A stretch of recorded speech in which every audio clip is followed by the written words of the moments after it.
Hello friends, Bengal job study সংবাদ চ্যানেলে আপনাদের সকলকে জানাই স্বাগতম। আজ এক্ষুনি মাত্র বা খবর অনুসারে রাজ্য কেন্দ্র সরকারের তরফ থেকে উঠে এলো আজকের বাছাই করা কুড়ি তথ্য ব্রেকিং নিউজ। এই মুহূর্তে খবর বাংলা জানো আর সেই আগের বাংলা নয়। একের পর এক নোটের বান্ডিল উদ্ধার, কয়েক কোটি টাকা উদ্ধার প্রসন্ন কুমার নিউটনের গেস্ট হাউসে। আর তা নিয়ে যখন হুলুস গোটা বাংলা, এমনই সময় ছেলে গ্রেপ্তার হতেই ভয়ে কাঁটা নির্মল। রক্ষা কবচ চেয়ে মামলা এবার প্রাক্তন বিধায়কের। বিরাট খবর বাংলায়। আসছে আরো এক রহস্য সামনে। ফাইলে লেখা ববিদা আর সুজিতদা পুরসভার চাকরি বিক্রিতে সুপারিশ, চার্জশিটে উল্লেখ এবার ফরিয়াদের। ভয়ঙ্কর খবর সামনে উঠে আসতে তোলপাড়। আর এর মাঝে অন্য খবর, আর মাত্র 6টা মাস সাংসদ হলে কেল্লা ফতে। বঙ্গজয়ের বদলে এবার রাজ্যসভার হিসেব। ঐতিহাসিক সিদ্ধান্ত এবার ভারতের প্রধানমন্ত্রী নরেন্দ্র মোদীর হাত ধরে, অমিত শাহর হাত ধরে শুভেন্দু অধিকারী। আর সেই মাত্র বিরাট বড় আপডেট, মাধ্যমিকের অঙ্ক পরীক্ষা আগে দুদিন ছুটি। কবে কোন পরীক্ষা এই মাত্র প্রকাশিত হলো 2027 সালের রুটিন মাধ্যমিকের। জানলে আপনিও চমকে যাবেন। আর এমনই সময় বিরাট বড় খবর, ফিতা নিয়ে মাপতে পারবো না 21শে জুলাইয়ের প্রস্তুতি দেখতে গান্ধী মূর্তির পাশে ঋতব্রত চন্দিমারা। উঠেলো আবারও নতুন করে আপডেট। আর দিকে বিরাট বড় খবর, অরূপ স্বরূপের বিদায়ে বাজেট বাড়ছে সুরুচির পুজোয়। উদ্বোধন করতে পারেন শুভেন্দু। তৈরি হচ্ছে নয়া কমিটি এবার। দুর্গাপুজো নিয়ে বিরাট বার্তা আসছে, আর কয়েকদিন বাকি, 100 দিনও নেই। তার আগে এবার দুর্গাপুজোর প্রস্তুতিতে শুভেন্দুর উদ্বোধন নিয়ে তোলপাড় গোটা বাংলা। বাংলার নতুন মুখ্যমন্ত্রীর হাত ধরে এবার পুজোয় নতুনভাবে উচ্ছ্বাস। আসছে বিস্তারিত খবরে। 81,000 স্কুলে এবার মিলবে বড় চমক। রাজনৈতিক নেতাদের হাঁটিয়ে এবার পরিচালক সমিতি আসছে অভিভাবকরাই। বিরাট খবর সামনে।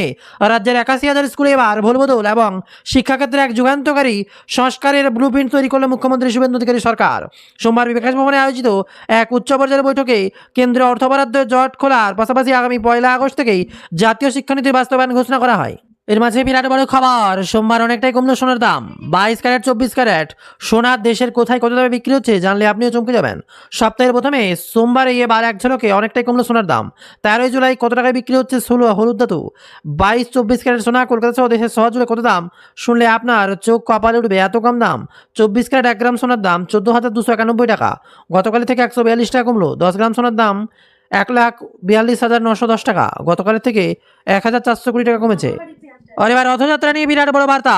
রথযাত্রার আগে মুখ্যমন্ত্রী শুভেন্দু অধিকারী ঘোষণা, এবার 5 লক্ষ টাকার অনুদান পাবেন এরা। কি বলছেন এবার রথযাত্রা নিয়ে চমকে যাবেন। বিরাট বড় ঘোষণা শুভেন্দু অধিকারী। নবান্ন থেকে মুখ্যমন্ত্রী জানালেন এবার প্রাথমিকভাবে 60টি রথযাত্রা কমিটি এবং 5 লক্ষ টাকা করে অনুদান দেওয়া হবে। মুখ্যমন্ত্রীর কথায় বর্তমান সরকারের ঐতিহ্য উন্নয়নকে এগোতে চায়, তাই এমনই বার্তা। আর এর মাঝে বিরাট বড় খবর, রান্নার গ্যাস থেকে হতে পারে ভয়ঙ্কর পরিণতি।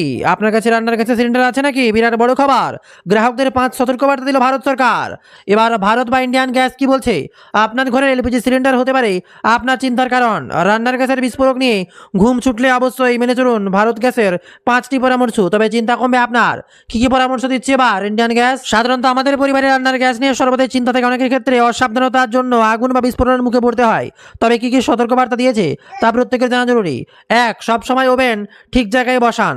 আমরা অনেক সময় বিষয়টি এড়িয়ে যাওয়া গুরুত্ব দিই না, তবে এতে ক্ষতি হতে পারে। সবসময় রান্নার গ্যাসের ওভেন বা এলপিজি সিলিন্ডারের চেয়ে কিছুটা উঁচুতে বসান, মনে করে এটি অত্যন্ত শক্ত মজবুত প্ল্যাটফর্মের উপর রাখা উচিত। আর দ্বিতীয়ত বলা হচ্ছে, মনে রাখতে হবে সিলিন্ডার নেওয়ার ক্ষেত্রে ডেলিভারি বয়ের কাছ থেকে সেটির ওজন ঠিক আছে কিনা এবং সিলিন্ডারে কোনো রকম গ্যাস লিকেজ হচ্ছে কিনা তা ভালোভাবে পরীক্ষা করে নিতে হবে। অন্যদিকে আবার রেগুলেটর বন্ধ করছেন তো এই বিষয়ে আমরা অনেকে অবহেলা করি। প্রতিবার রান্না শেষ হওয়ার পর নব বন্ধ করি না, এ বিষয়ে অবশ্যই সতর্ক থাকা উচিত। তাই রাতে ঘুমোতে যাওয়ার আগে অবশ্যই গ্যাসের সিলিন্ডারের রেগুলেটরটি বন্ধ আছে কিনা, এতে গ্যাস লিকেজের ঝুঁকি এক ধাক্কায় অনেকটাই কমে যাবে। অপরদিকে আবার টেকনিক্যাল চেকিং করেন কি?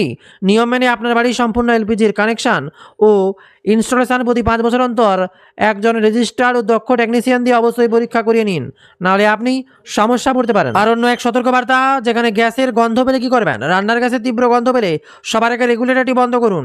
সে সময় ভুলেও কোনো ইলেকট্রিক্যাল সুইচ অন অফ করবেন না, কোনো ইলেকট্রিক্যাল ডিভাইস ব্যবহার করবেন না। সঙ্গে সঙ্গে আপনার গ্যাস ডিস্ট্রিবিউশন হেল্পলাইনে খবর দিন। গ্যাস লিক হলে অতিরিক্ত আতঙ্কিত না হয়ে যে কাজগুলো করবেন, গ্যাস গন্ধ পেলে আতঙ্কিত হয়ে পড়ি, সেই সময় মাথা ঠান্ডা রেখে ঘরের সব দরজা জানলা খুলে দিলে এতে ঘরের ভেতরে জমে থাকা গ্যাস বাইরে বেরিয়ে যাবে। এই সময় দেশলাই লাইটার জ্বালানো বা কোনো ইলেকট্রিক্যাল প্লাগ সুইচে হাত দেওয়া সম্পূর্ণ নিষিদ্ধ। দ্রুত ঘর থেকে বের হয়ে নিরাপদ দূরত্বে যান এবং অবিলম্বে গ্যাসের এজেন্সি অথবা এমার্জেন্সি হেল্পলাইন নম্বরে যোগাযোগ করুন। এমনই খবর সামনে উঠে আসছে। এবার অভিষেক বন্দ্যোপাধ্যায় তা নিয়ে নিজেই চিন্তায় পড়েছেন। সেবাশ্রয় নিয়ে ভুরি ভুরি অভিযোগ উঠেছে। এবার এই চাঞ্চল্যকর অভিযোগ নিয়ে গোটা বাংলা তোলপাড়। অন্নপূর্ণা যোজনা নিয়ে এবার জরুরি বার্তা মুখ্যমন্ত্রী, অযোগ্য থাকলে কত তারিখ অবধি চলবে ভেরিফিকেশন? রইল বিস্তারিত গুরুত্বপূর্ণ আপডেট, যেখানে ম্যাচে দায় গিয়ে ফের অন্নপূর্ণা যোজনা নিয়ে বার্তা মুখ্যমন্ত্রী শুভেন্দু অধিকারীর। অন্নপূর্ণা যোজনা আবেদনকারীদের মধ্যে যোগ্য অযোগ্য নিয়েও এদিন কথা বললেন মুখ্যমন্ত্রী। আর তারপরে বিরাট বার্তা সামনে উঠে এলো, যেখানে এদিন স্পষ্ট করে মুখ্যমন্ত্রী বলেন কাউকে চিন্তা করার কোনো দরকার নেই। পূর্বতন সরকারকে তোপ দেখে তিনি বলেন 500 টাকা লক্ষ্মীর ভাণ্ডার দিতে গিয়ে 9 মাস লাগিয়ে দিয়েছিল, 1,20,00,000 লোককে তো 1.5 মাস দিয়ে দিয়েছি, বাকি যারা যোগ্য তারা পাবেন, অযোগ্য থাকলে বেরিয়ে যাবেন। ভেরিফিকেশন 30/8/2026 অবধি চলবে। প্রত্যেকটা বিধানসভায় গড়ে 35 থেকে 40 হাজার মহিলা পেয়েছেন, ওরা আমাদের ধন্যবাদ দিয়েছেন। মোদিজির নামে জয়ধ্বনি হচ্ছে। বাকি যদি প্রয়োজন হয় আরও 2,000, 5,000, 7,000 প্রকৃত প্রাপক থেকে থাকেন তারাও পাবেন। দ্বিগুণ হয়েছে টাকার অঙ্ক। অন্নপূর্ণা যোজনা এখনো পর্যন্ত আবেদনকারী 1,60,00,000, বাদ গিয়েছে 26 লক্ষ আবেদনকারীর নাম। সম্প্রতি জানিয়েছেন মুখ্যমন্ত্রী শুভেন্দু অধিকারী, পশ্চিমবঙ্গের প্রায় 1,30,00,000 মহিলার ব্যাংক অ্যাকাউন্টে পৌঁছায় অন্নপূর্ণা যোজনা প্রকল্পের দ্বিতীয় কিস্তির টাকা। আর দ্বিতীয় দফা শুরু হয় অন্নপূর্ণা যোজনার প্রাপ্তিযোগ। তৃণমূল আমলে লক্ষ্মীর ভাণ্ডার সাধারণ মহিলাদের জন্য বরাদ্দ ছিল মাসে 1,500 টাকা। বিজেপির আমলে এই প্রকল্পের নাম বদলে অন্নপূর্ণা যোজনা করা হয়। দ্বিগুণ হয়েছে টাকার অঙ্ক। নেতাজি ইন্ডাস্ট্রিয়াল অনুষ্ঠানে 2 24 পরগনা, কলকাতা, হাওড়া, হুগলি 5 মহিলার হাতে প্রকল্পের শংসাপত্র তুলে দিয়েছেন মুখ্যমন্ত্রী, ছিলেন সহ অন্যান্য মন্ত্রী ও মুখ্য সচিব। আর শুধু এতেই থেমে থাকেননি, এবার পুরুষ লক্ষ্মী নিয়ে কটাক্ষ। তৃণমূল জামানায় মহিলাদের জন্ম চালু হয়, প্রকল্প লক্ষ্মীর ভাণ্ডারের টাকা কিভাবে পুরুষরা পেয়েছিল তা এখন সামনে আসছে। এই বিষয় নিয়ে সূচনা দেন মুখ্যমন্ত্রী শুভেন্দু অধিকারী। বলেন, আপনি বলুন, আগের সরকার মহিলাদের জন্য চালু করেছিল 500 এই কর্মসূচির উদ্যোগী হয়েছিল মহিলাদের অ্যাকাউন্টে যাওয়ার। আপনি অবাক হয়ে যাবেন, এর 2 কোটির মধ্যে 10 লক্ষ পুরুষ বেরিয়েছে। লক্ষ্মীর ভাণ্ডার নামের টাকা কি পুরুষের অ্যাকাউন্টে দেওয়া উচিত?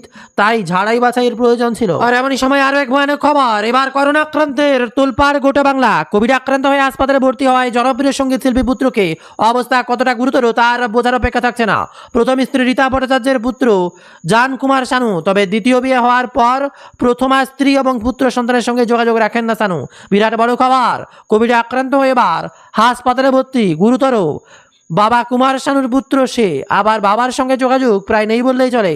কিন্তু বাবার পথে হেঁটেই মিউজিশিয়ান তিনিও। জান কুমার শানু সঙ্গীত শিল্পী হিসেবে বেশ জনপ্রিয় তিনি। হামেশাই বিভিন্ন জায়গায় তিনি শো করেন, এমনকি প্লেব্যাকের কাজও করেন। তবে বাবার প্রসঙ্গে তেমন কিছু কথা বলতে নারাজ তিনি। অন্যদিকে সন্তানের প্রসঙ্গ উঠলেও কুমার শানু তার মেয়েদের কথাই বলেন। জান কুমার শানুকে নিয়ে কথা বলতে চান না কুমার শানু। তার প্রথম স্ত্রী রীতা ভট্টাচার্যের পুত্র জান কুমার শানু, তবে দ্বিতীয় বিয়ে হওয়ার পর প্রথমা স্ত্রী এবং পুত্র সন্তানের সঙ্গে যোগাযোগ রাখেন না শানু। নিজের চেষ্টাতেই জনপ্রিয়তা পেয়েছেন জান কুমার শানু। তিনি বিগ বস 14-তেও জনপ্রিয়তা পেয়েছেন। তবে সদ্যই সোশ্যাল মিডিয়ায় নিজের এই অসুস্থতার কথা শেয়ার করে দিয়েছেন জান কুমার শানু। আবারও করোনা আক্রান্তের খবর শুনে তোলপাড়। সোশ্যাল মিডিয়ায় একটা রিল আপলোড করে দিয়ে সোশ্যাল মিডিয়ায় তিনি লিখেছেন হাসপাতালে ভর্তি রয়েছেন, গায়ে হাসপাতালের পোশাক, এমনই ছবি সঙ্গীত শিল্পী রিলে জানিয়েছেন। কোভিডে আক্রান্ত হয়েছেন তিনি, সে কারণে মুম্বাইয়ের কোকিলাবেন হাসপাতালে ভর্তি রয়েছেন তিনি। এবং ক্যাপশনে অবশ্যই জান কুমার শানু মজা করে লিখেছেন, চীনা সে আয়া মেরা দোস্ত, এবার কোভিড ও সালাম করো। অর্থাৎ তিনি কোভিড আক্রান্ত হয়েছেন, সে কারণেই হাসপাতালে চিকিৎসাধীন থাকতে হচ্ছে তাকে। সোশ্যাল মিডিয়ায় মজার চলে এই রিল শেয়ার করে নিলেও প্রত্যেকের সঙ্গীত শিল্পীর সুস্থতা কামন করেছেন। অনেকে আবার প্রশংসা করেছেন যে মজার চলে তিনি এরকম একটা গুরুত্বপূর্ণ অসুস্থতার কথা শেয়ার করে নিয়েছেন। তবে প্রত্যেকের সুস্থতার কামনা করেছেন সঙ্গীত শিল্পী। বলিউডের পাশাপাশি টলিউডেও কাজ করেছেন জান কুমার শানু। প্রসঙ্গ সদ্যই চিকিৎসকরা বলছেন এখনও কোভিড আক্রান্ত হচ্ছেন মানুষ। এই ভাইরাস এখনও থাবা বসাচ্ছে মানুষের শরীরে। তবে কমোডিটি না থাকলে আগের মতো আর আত্মঘাতী নয় কোভিড। এবার আসছি সরাসরি আবহাওয়ার খবরে। দক্ষিণবঙ্গে ভারী থেকে অতি ভারী বৃষ্টির পূর্বাভাস। আজ বৃষ্টি হতে পারে কলকাতায়। রথের দিন থেকে দক্ষিণবঙ্গে ভারী থেকে অতি ভারী বৃষ্টিপাতের পূর্বাভাস দিয়েছিল হাওয়া অফিস। এবার ভারী বৃষ্টি হতে পারে মুর্শিদাবাদ এবং নদিয়া জেলাতে। বিরাট খবর সামনে উঠে আসছে। দক্ষিণবঙ্গে দুর্যোগ জারি, সতর্কতা। আরও বৃষ্টিপাতের সম্ভাবনা কলকাতায় জানিয়েছে হাওয়া অফিস।